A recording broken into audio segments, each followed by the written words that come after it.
Hello everyone, it is Pam here with Tattered Paper and Lace, and I welcome you back to my channel. And we are working again on the Grungy Junky journal, and I have a junky desk around me. You can see some of the stuff, but that's just life as a junk journaler. What can I say? So I am very close to finishing this junky journal. And so I am ready to sew the signature in. But before I want to do that, I want to complete the cover and do what I want to do on the cover, as far as, you know, adding the focals and all that sort of thing. So I thought I'd bring you along to do that. And then the next time in the next video, I may already have it sewn in. I'm not as concerned about trying to show you how I sew in a signature, because I sew it in like so many other people do, and there are lots of videos out there that show you how to sew a signature into a journal. So I probably will do that off camera. One, it frustrates me some in doing that because it doesn't always turn out and is not as easy as I want it to be sometimes. So just honestly, I'd rather not do it on camera. But I do want to do the cover, or at least get it started. So I am going to use this image, which is the same image I used on my prototype journal of this, because I really like the image. This is a smaller version. I had it extra because when I was making the other cover, of which I have shown you a couple of times, I wasn't sure what size, so I printed it out in several different sizes. So this was left over. So I decided to use it for this. I need to make it a little bit bigger, so I'm going to use this. It has this little pink and brown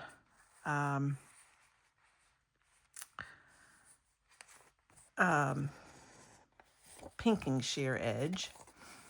And I used my pinking shears because this was in a spiral notebook, and here is the spiral part. And so I used my own pinking shears to do this, which was smaller than this pinking, but that's okay because this is the top was going to basically be covered up. So I just want a little bit of that to show, because I wanted to make this whole thing a little bit bigger. So I'm going to do that, and then I've already figured out what I want to do. I'm just going to come and show you how I'm putting it together. And then I had some vintage lace, which I think this is a very pretty lace, and I'm kind of following the same format as I did on the other journal, because I did a piece down the side like this, and that one, and I liked how it turned out, so I'm going to do that. One thing I am going to do differently, though, is here is a vintage photo of a dog in a yard, and I want to put that up here. I just like that because, I don't know, I just liked it, so I'm going to use it. And then I also like to use numbers. Let's see, what is this? It's 09. So I put this acetate. This is an acetate number. Let me show you the sheet that comes from. When Tuesday morning was still in business, I found this. These are 12 by 12 sheets. And there's about, I don't know, 10 or maybe even 20 in the pack. So I just use it, cut it up, and then use each number separately. Or sometimes I make it be a pocket or whatever. This time I'm just going to use 09, and I glued it to a piece of fabric that has the ruffled edges. And I'm going to put that right here. And I liked that. So I wanted to use that just, I don't know, for the wholesomeness of the thing. I don't know. But anyway, so, but I do want to put some more texture. And because this goes outside of the perimeter of what I'm working on here, I wanted to add some more. Plus, this is my take on Tim Holtz's little pieces of fabric you can buy that's black and red stitching. This is my take on that. So I did that myself. So that's going to go up here too. Also, I had another piece of little fabric. I'm just layering. I just like to layer grunge upon grunge, texture upon texture, which gives it a little more interest. And so that, I'm just going to put it over the picture a little bit like that. I also have these little, I don't know what these are, but there's these little corner lace pieces, and I'm going to put that right up there. Just layering. I just want to layer. And I'm putting this here because there was so much yard space that I thought there needed to be something there to help. Oh, I know it. I wanted to do it like that to help take up some of that space. So that is what I'm doing. And I have been looking through all of my ephemera and things that I have collected over the years. I've been doing journals for some time now, since 2014. And I have lots of things, lots and lots of stuff. So I am trying to use up some of it. So down here this is that drywall tape, the paper drywall tape with the circles on it. You've seen me use that before. I'm going to stick that right down here just as another little bit of texture.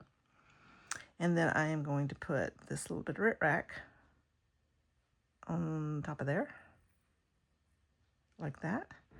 And then I thought, well, let me put a little bit of rickrack up here as well, going in a different direction. So that's going to go up here. This is going to be a quick video because I'm not going to glue this down in front of you. I'm just going to show you what I'm doing. Okay, then I have these. I have quite a number of these little tatted little whatever they are.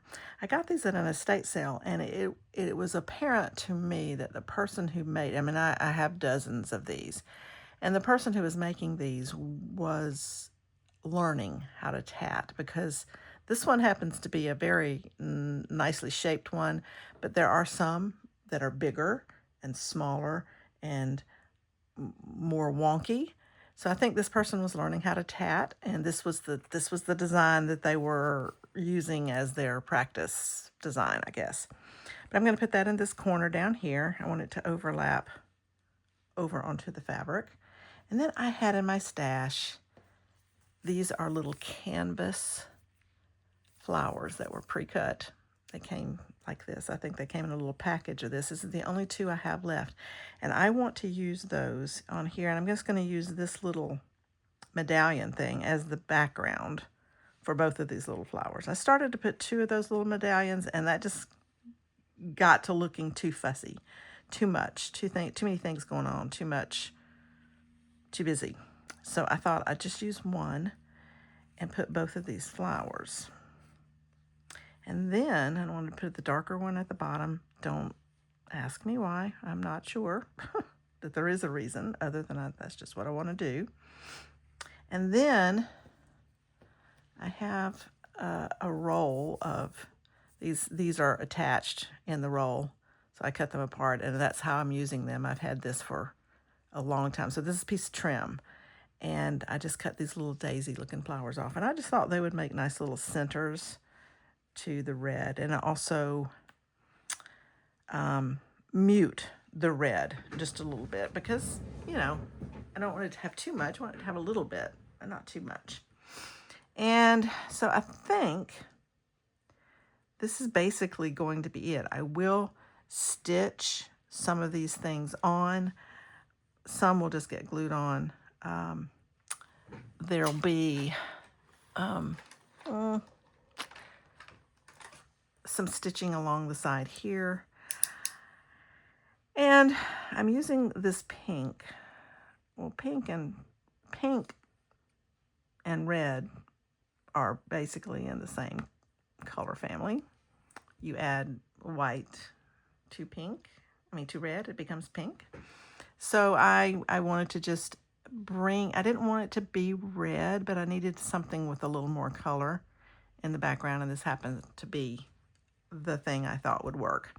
I actually like this down here at the bottom. Let me just show you this little bit down here is a little darker. I actually like that color better. So I'm probably going to add some of my frayed burlap ink to the edge of that to make it a little bit darker, just so that it maybe blends a little bit better.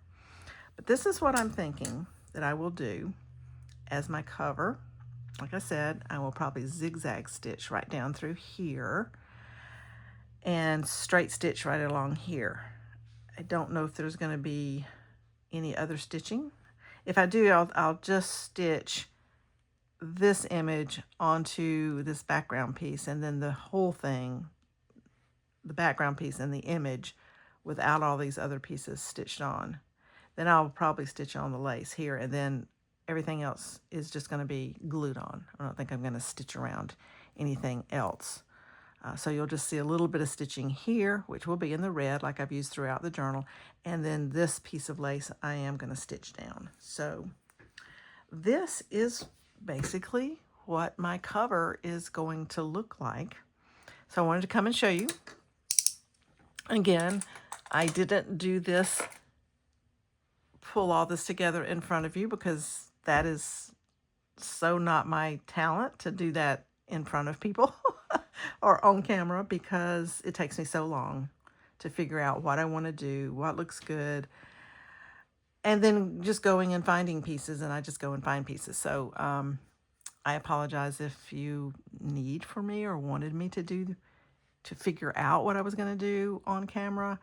That's not my strong suit. I can do a tutorial on something, but just doing a process like this is not my strong suit for a camera.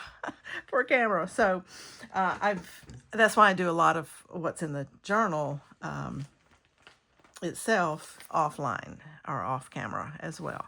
But it's getting chunky, and it is chunky, and I can't seem to move forward with anything else on this. Oh, and here's the Tim Holtz little pieces that are stitched.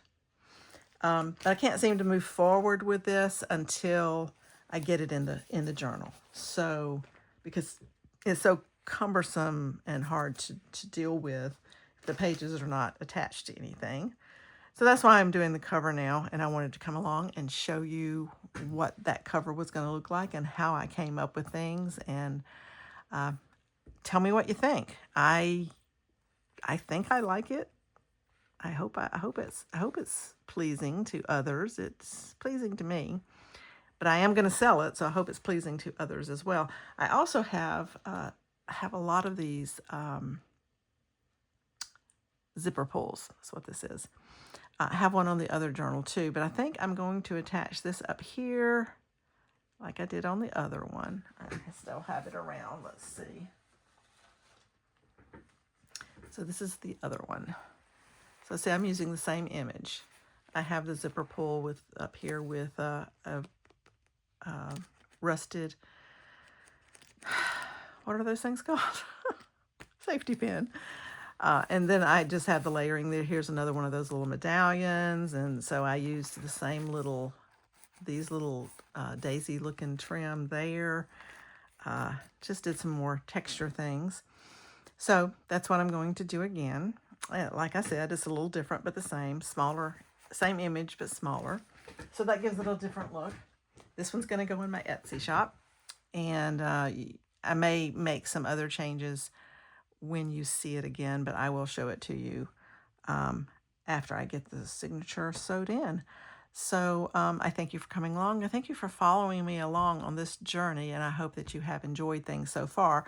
But it's coming to an end. It's close to being done. Like I said, I have to get the signature sewn in the cover for me to be able to completely finish everything that I might like to do in there. I did take out a page here and there. I tore off some pieces and I took out a page because it was really, really thick. And so I was trying to bring it down just a little bit. So I have done that, which won't be anything. If I didn't tell you about it, you would never notice it. So, because there's so many other things to look at. Anyway, thanks for coming. I hope you like this cover. Let me know what you think. Is there anything different you would do? Give me some ideas. I'm always open to ideas if I haven't put it together already. And it's not sewn down yet. Probably won't get sewn down until tomorrow, or, well, this is Sunday. I'm filming this on Sunday. You will see it tomorrow. So leave me a comment. Let me know what you think. Do I need to do something different? Is this too much, too little? Let me know what you think. And I appreciate you coming along. Hope that I will see you in the coming videos, and we'll see you in the next one, I hope. Bye.